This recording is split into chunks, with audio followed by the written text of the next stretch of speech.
नमस्कार. शासनच्या यूट्यूब चॅनलवर आपलं सर्वांचं खूप खूप स्वागत आहे.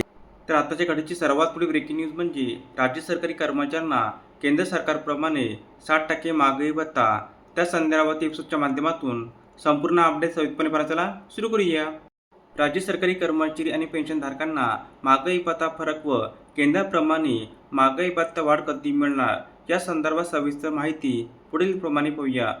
महागाई भत्ता थकबाकी दिनांक 1 जुलै 25 रोजीची राज्य सरकारी कर्मचारी तसेच पेन्शनधारकांना केंद्र सरकारच्या धर्तीवर 58% दराने महागाई भत्ता वाढ लागू करण्यात आली आहे. परंतु केवळ जुलै ते ऑक्टोबर या 4 महिन्याची महागाई भत्ता थकबाकी अदा करण्यात आलेली आहे. तर उर्वरित नोव्हेंबर 25 ते जानेवारी 26 या 3 महिने कालावधीमधील महागाई भत्ता थकबाकी संदर्भात लवकर निर्णय घेतला जाणार आहे.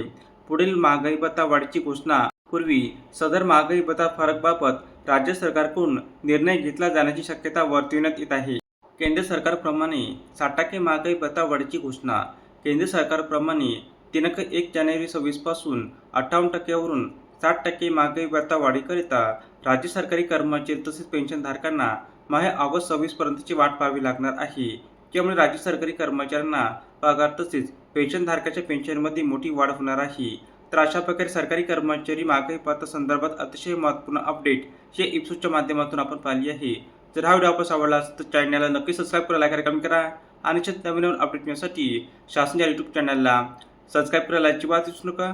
धन्यवाद.